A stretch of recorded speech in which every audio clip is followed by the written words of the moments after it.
cardboard, and I glued on a can-like wallpaper. Kind of looked like that. And they couldn't have a motor on it for camera noise. So I extended the shaft out, and during filming, if you ever watched the movie... What movie is this? Because I'm just catching the tail end of the story on camera. Down out in Beverly Hills, somebody spun it with their fingers. So when you're watching the blades turn, you can tell they're doing that. Because it's not even. What movie did you say it was? Down out in Beverly Hills. I have not seen that, but now I'll have to go and watch it. The working title of the film was Jerry Saved the Ground. So I was waiting for the movie to come out, and the movie never came out. And sometime later, hey Logan, a year later, people start calling me. Hey, I just saw it down at Beverly Hills. Set designer said you made the fan. Cool. It's really cool. I want one for my house. They described the fan. It sounds like something I would make, but it wasn't me. It didn't exist. Yeah, and literally didn't exist. I'll tell you the catalog of what I have, but what I have is big. These are for hotel lines. They're 5 feet tall and 20 feet long. So this went on for a week or so, and I told my wife, we got to see this crazy movie. Somebody made a fan like it. Go in, sit down. Movie comes on, and I instantly recognize. I put the fan. This was at Burbank Studios. I went to Burbank Studios and installed it on the set. We changed the name. I'd been saying no all week. And then the following week, I had a different answer. I still had no product. Hey, Logan. And I just couldn't come up with an easy way to condense it.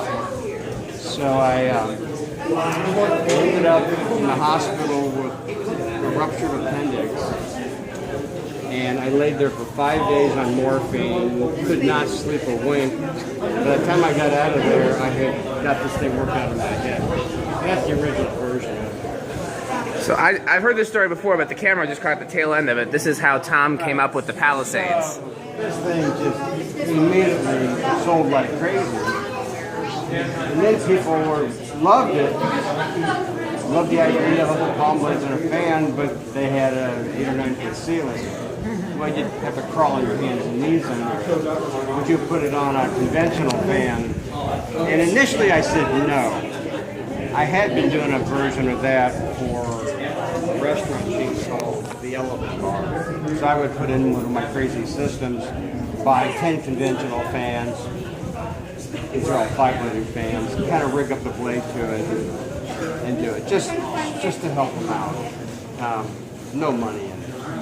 So I told them about that. They didn't like it. So I got enough calls. Okay, I'm just going to make 50 of them, throw them on the shelf, and give a call. So I blew through the 50 like nothing.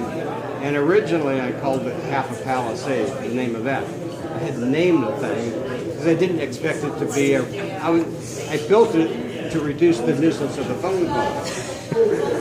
So 50 and then the shelf, 100 on the shelf. I got to call it something. Came up with Islander, and it peaked at about 30,000 units a year.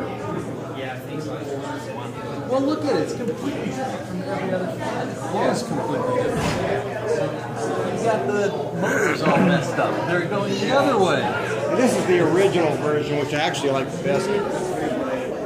Yeah, this is my favorite version by far. At the time I was using Casablanca's motor version of K55. That's what's in these. Yeah, and then there was a change at Casablanca, and they no longer had this motor.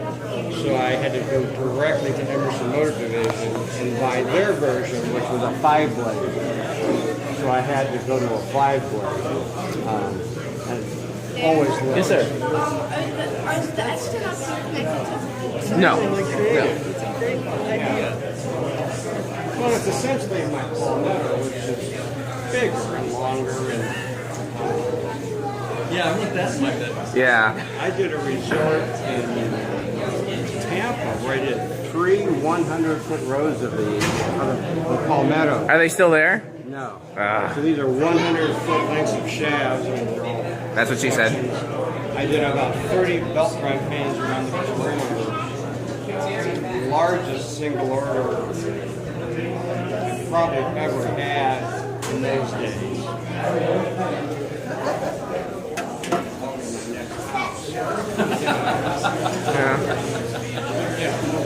Yeah. Now, I didn't catch it on camera, so hopefully you can remember the story that you were telling earlier about starting out of your garage with $200, because that would be a good one to... $215. What did you say? Oh, okay, yeah, sorry. I can spot you 5, we can make it up to 220. I had to answer that question recently for another reason. Everything that we have right now, as far as I know, is over there. I went for a period of time where I was looking for about 1,000 feet of commercial retail space that I was able to see. And so I was going here. Oh, they're vintage, they're old catalogs that they can look, they're in the museum. If you want a Fanimation catalog, we'll get you Fanimation. We can definitely get you Fanimation. Tom, when he's done telling the story, we'll tell you over that. We'll find that. I'm enjoying the story though, so. I couldn't even make the security deposit, never mind first month and last month's rent. And so I drove home and I'm really discouraged. The founder of Casablanca offered me, he had a building way out in Ontario, California. He had just bought it, whole other story behind that. And he said, if you want a corner of that, just pay your portion of the light bill and everything, you can do that. Well, I'd spend an hour and a half each way doing that. And so just a standpoint version, I appreciate it, thank you for it, but I gotta find something closer to home. I remember driving, I did buy my van. My van actually used to be his van. License plate number 901. I'll never forget it. But I pulled in, kind of thumped my hands over the steering wheel. And I've always had this 2-car garage in my back house. It was a house we were sort of forced to buy, a story behind that. And I had never been able to... I don't know if we should be going through this. I don't know what this stuff is for the dentist chair, so maybe we should be careful of this stuff here, okay? You guys see the little Tom doll? Oh, is that... That's before he had the beard, though. He's got the shirt, though. So let's see if we can get that tail end of the story.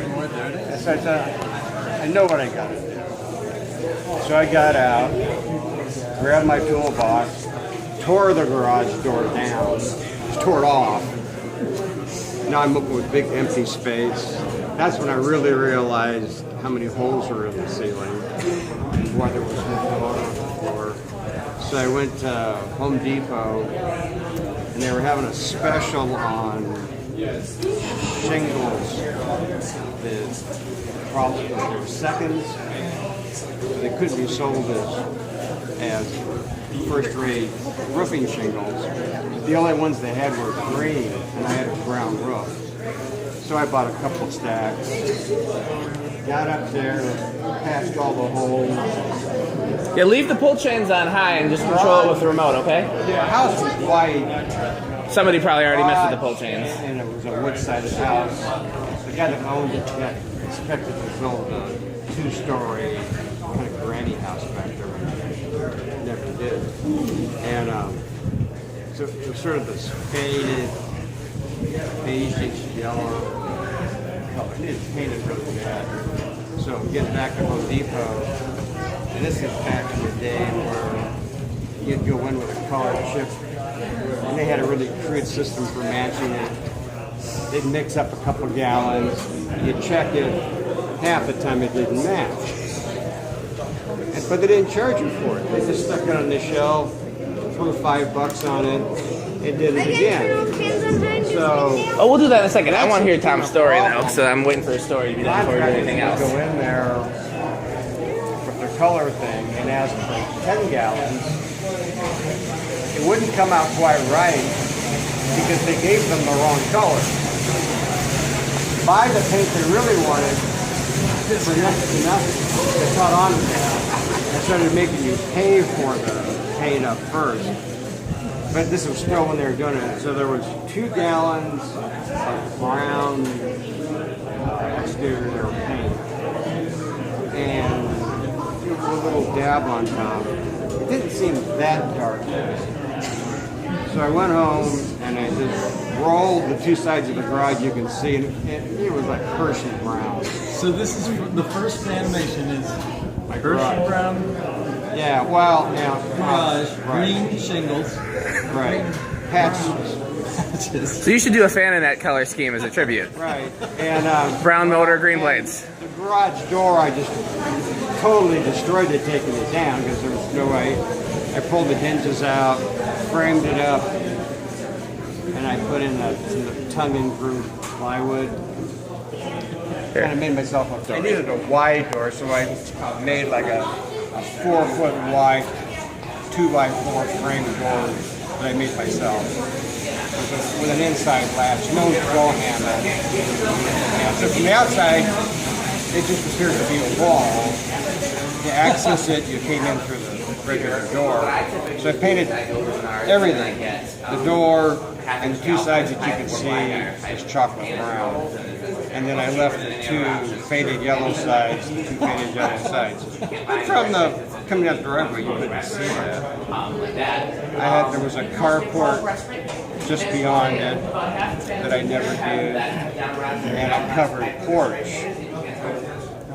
We never really used.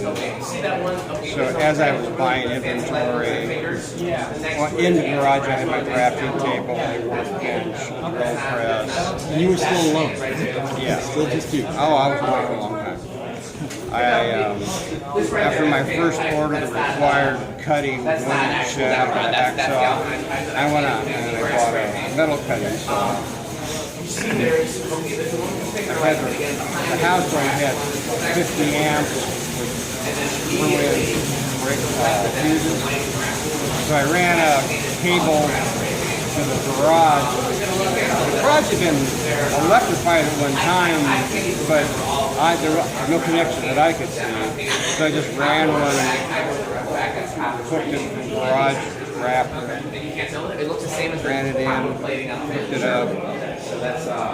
And the drill press I ended up with is everything I had was 3-phase Casablanca. I didn't have 3-phase, but I had my grandfather's old China with a single-phase motor, too high in RPM. But slapped it on there, so drill press turned too fast. But I made it work. But when I would turn the drill press on, the lights in the house were on.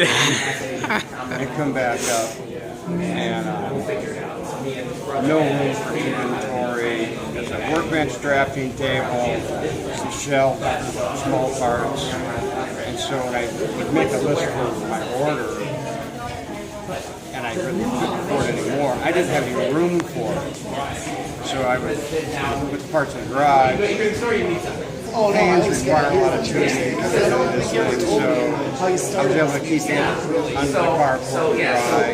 And I just bought off-the-shelf cardboard boxes. If I need something bigger, I would just staple them together.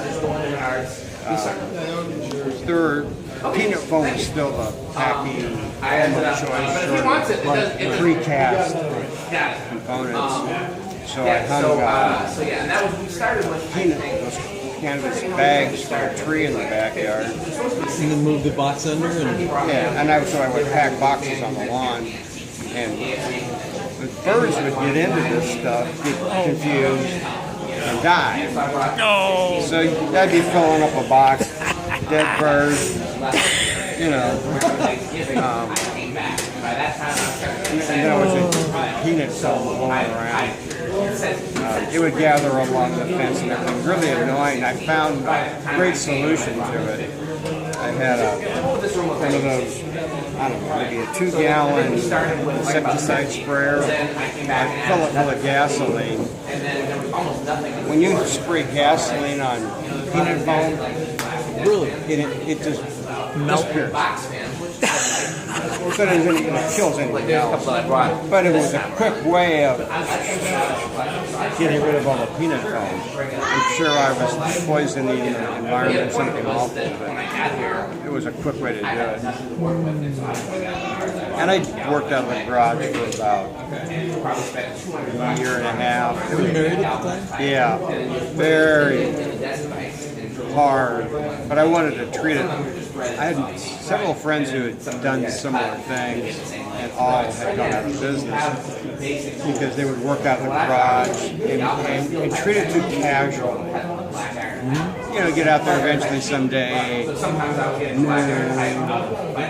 work late. It just was not a way to do it, so I cut my deal away. When I walk out that back door, I am at work, just like any other job. I'm not coming back in. I had a green plywood porta potty brought in and set at the back. I got a picture of it down the way. And I did not come back in the house. At lunchtime I would go to Wendy's or something. And sometime after 5 o'clock, I would come back in the house. So that worked really well. It was very inconvenient. That large order I described going to Tampa, it filled a 45-foot trailer. Well, it was already difficult for UPS or anybody to pull up. UPS could pull from my driveway, but an 18-wheeler would have to park and stop in the street.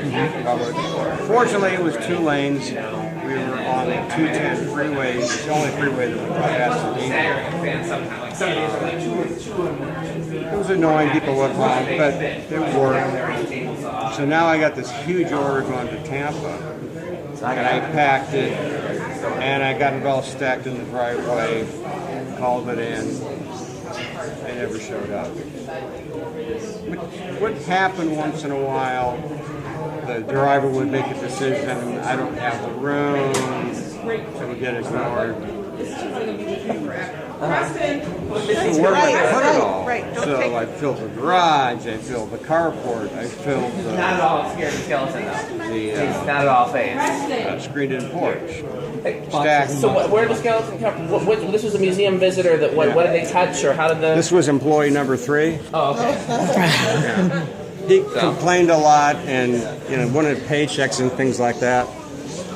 I was unfamiliar with the concept. Yeah. I finally paid him, but it was a little late. So, drug it all back in. Called him. Told him how much work that was, how important it was to me. They apologized, gave me some explanation.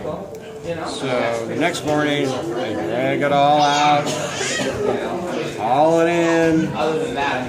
About 10 o'clock, it starts pouring rain. And this was just brown corrugated box. I had no option. I had to throw it back inside. Drug it all back inside, anywhere I could. I even used the front porch this time. I knew it was going to be a short rain, and by noon it was dry again. I drug it all out, stacked it up. Hey guys, you guys want to spin down? They never showed up. Second day, December. Let me go find that. Third day, now I'm really pissed. Let me see if we got anything in the... Talked to somebody else at Yellow Freight. Got it all stacked up again. Got picked up. But I didn't have a hand truck or... This is going California to Tampa. Yeah. That's a big cost for. It didn't cost me anything but time and aggravation. When you're working alone, your time is sort of meaningless. There were a lot of times I would have an installation in a local restaurant within an hour or two, and I wouldn't finish it before 4 a.m. because it wasn't like I had somebody I could ask to stay late. So I usually all night, throw the day and go to bed. I didn't hire anybody full time until about the 3rd or 4th year. So this is Tommy. He lives in McHenry. This is Ronnie. If I would have never had any credit line or anything. So it's a second employee in the backyard? Is a second employee in the backyard as opposed to... Yeah, we don't talk about it. I did have one guy from Casablanca who would come in for a half day on Saturday. He didn't speak English, but he was one of the guys who worked for me building this stuff. And it helped me a little bit, but like 4 hours a week. And a lot of times he was too tired to show up, so I didn't do it myself anyway. First time hired. What did they get? What was the first time you hired somebody? So by then I had moved a couple towns down. I had bought a unit in an industrial park. It's kind of like a home, only it was industrial space. 2,000 square feet. My rental was 1,000, so you open the front door, small office, and then you hit the back wall. And they have 3 kids. This is 1,500. So 1/3 of this space. Or something like that. And the older ones are. And so I was able to do that for about 3 years. The middle one is like. There was a larger unit available across the parking lot. Talked to the leasing agent. He said, yeah, it's available. A lot more money than I really wanted to pay. He goes, but why don't you buy a space? So I can barely afford that. This is Legendary Fan House, that's what we call this place. I got a deal for you, but it's out in Monrovia. So Pasadena is north of LA. And then you have Arcadia, then you have Monrovia. And then you're in the desert. So I looked at it. Price was really reasonable for 1,000 square feet. So, you got everything on high yet? And because it was a condo unit,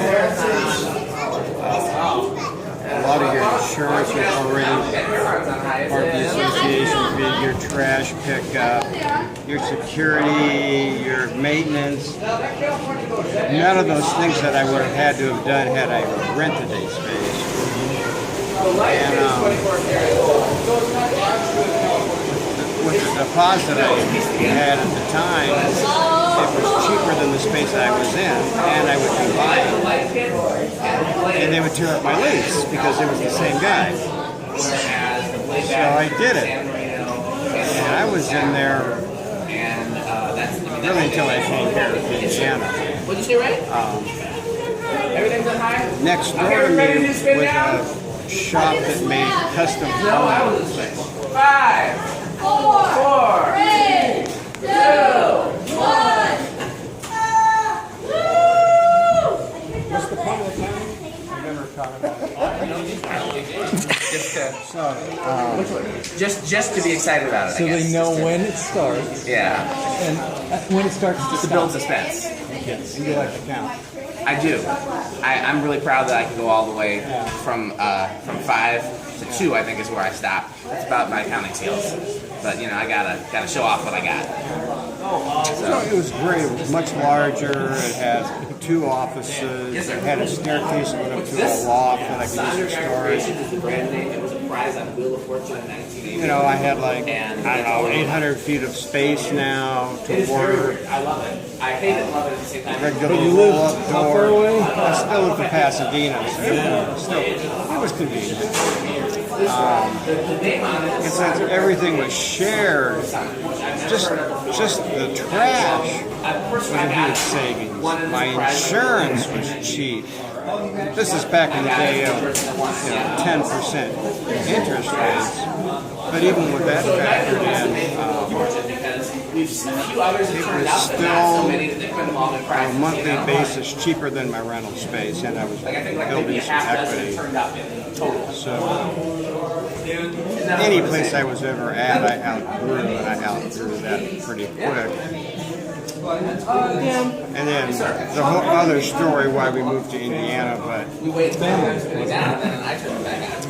family here? Partly, yeah. That's the reason for the but those are my two criteria. And obviously rental space. So I flew out. We had come here to visit my brother in summer of '92 just to go on vacation. And looked around and man, my parents grew up here. We had visited as kids. It's green, they have 4 seasons, and what I could build brand new here paled in comparison to my little 1,100-foot square house in Pasadena on a postage stamp. I couldn't even use my driveway because it was too narrow between me and my neighbor. We both agreed when we used it, we had to pull all the way back to the front of the garage. You could not park 2 cars. Oh, man. Our lot was 50 feet wide, and 10 of that was driveway. And to look around here, well, you could buy a half an acre, build a 3,000 square foot fully brick home, 2-story with a full basement for the same money. So that was a driving point. I always lose my points. Well, no, you moved here, so you found it. Right. And so I told my guy, give him the option, and he's from Guatemala.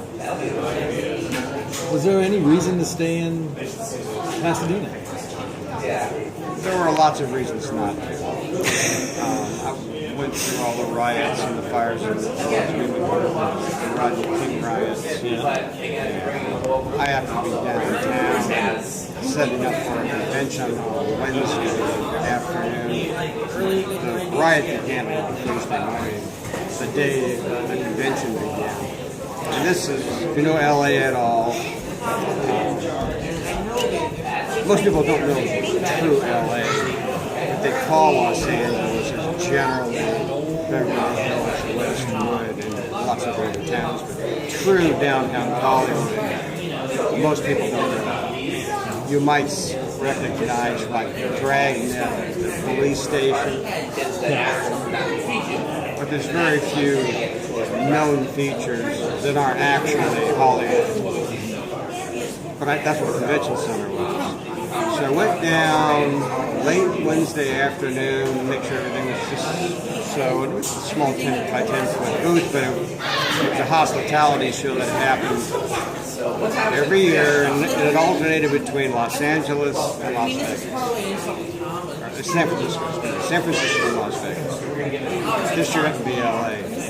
So finished up about 5 o'clock. About 15 minutes and then we're going to do lunch, okay? Drove up, and the Long Beach Freeway cuts north and south of LA.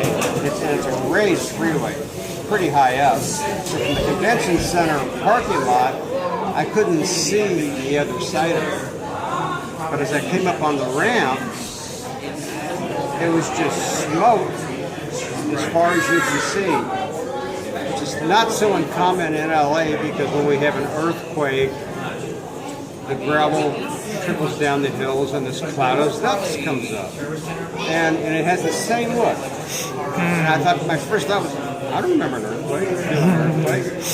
Got on, flipped on the radio to see how big it was, to find out a full-scale riot was on. So they burned down something like 10,000 buildings in LA. In Pasadena, they burned down 100. And I remember the next 2 or 3 days, my son and daughter went to this one school. My wife was shuttling back and forth, and this building was on fire, that building was on fire. So it was on the phone all day. Stay off of Walnut, stay off of Colorado, trying to avoid. So that was our experience. And a constant problem. We lived in the San Gabriel Valley. It's just the valley. Most people know the San Fernando Valley, which is a larger, more that comes down to the Hollywood. When you hear about the Valley Girl, they're talking about San Fernando, not San Gabriel. And so San Gabriel's a steeper valley, lots of canyons and brush. And we had a nice wet spring, all the chaparral would grow up. Chaparral is like gasoline.